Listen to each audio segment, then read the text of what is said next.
അസ്സാം വലൈക്കും വറഹ്മത്തുള്ളാഹി വബറകാതുഹു. പ്രിയപ്പെട്ടവരെ, തറാവീഹ് നിസ്കാരത്തിൽ നാം അശ്രദ്ധരായിത്തീരുന്ന ഒരു പ്രധാനപ്പെട്ട സുന്നത്തിലേക്കാണ് നിങ്ങളുടെ ശ്രദ്ധയെ ഞാൻ ക്ഷണിക്കുന്നത്. അതായത് ദുആ ഉൽ ഇഫ്തിതാഹ്, പ്രാരംഭ പ്രാർത്ഥന. സാധാരണയിൽ നാം ഫർദ് നിസ്കാരങ്ങളിൽ അത് മുടങ്ങാതെ നമ്മൾ കൊണ്ടുവരാറുണ്ട്. എന്നാൽ സുന്നത്ത് നിസ്കാരങ്ങളിൽ അത് നാം കൊണ്ടുവരാറില്ല എന്നുള്ളതാണ്. പൊതുവിൽ എല്ലാ സുന്നത്ത് നിസ്കാരങ്ങളിലും, അതായത് മയ്യത്ത് നിസ്കാരം ഒഴിച്ചുള്ള മറ്റു എല്ലാ നിസ്കാരങ്ങളിലും എന്ന് വേണമെങ്കിൽ പറയാം, എല്ലാ നിസ്കാരങ്ങളിലും ദുആ ഉൽ ഇഫ്തിതാഹ് സുന്നത്താണ്. സാധാരണയിൽ നാം മദ്രസകളിൽ നിന്നൊക്കെ പഠിച്ചു വരുന്ന ദുആ ഉൽ ഇഫ്തിതാഹിന്റെ ഒരു വലിയ രൂപമാണ് വജ്ഹത്തു വജ്ഹിയ ലില്ലദീ ഫതറ സ്സമാവാതി എന്ന് തുടങ്ങുന്ന ആ വലിയ ദുആ ഉൽ ഇഫ്തിതാഹ്. എന്നാൽ ഇത് മാത്രമല്ല ദുആ ഉൽ ഇഫ്തിതാഹിന്റെ ഗണത്തിൽ പെടുന്നത്.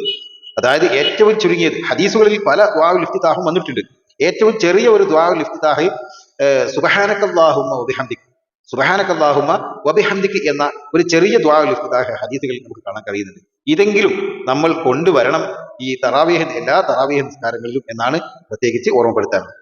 ദുആ ഇഫ്തിതാഹ് ഉപേക്ഷിക്കൽ മക്റൂഹാണെന്ന് വരെ അഭിപ്രായം രേഖപ്പെടുത്തപ്പെട്ടിട്ടുണ്ട്. മാത്രമല്ല ദുആ ഇഫ്തിതാഹ് നിർബന്ധമാണെന്നുള്ള അഭിപ്രായം വരെ വഖീല യജിബു എന്ന് വരെ ഫിഖ്ഹിൽ നമുക്ക് കാണാൻ കഴിയുന്നു എന്നുള്ളത് കൊണ്ട് നാം ദുആ ഇഫ്തിതാഹിനെ അവഗണിക്കാതെ അതിനെ പരിഗണിച്ചുകൊണ്ട് നമ്മുടെ തറാവീഹ് നിസ്കാരങ്ങളിലും മറ്റു സുന്നത്ത് നിസ്കാരങ്ങളിലും ഒക്കെ അത് കൊണ്ടുവരാൻ നാം ശ്രദ്ധ കാണിക്കണമെന്ന് ഉണർത്തുന്നു. എല്ലാവർക്കും ഒരു പുതിയ അറിവ് എന്നല്ല, പക്ഷെ നമുക്കത് അറിയാതെ പോയി എന്നുള്ളത് നമ്മുടെ ഒരു കുറവാണ്.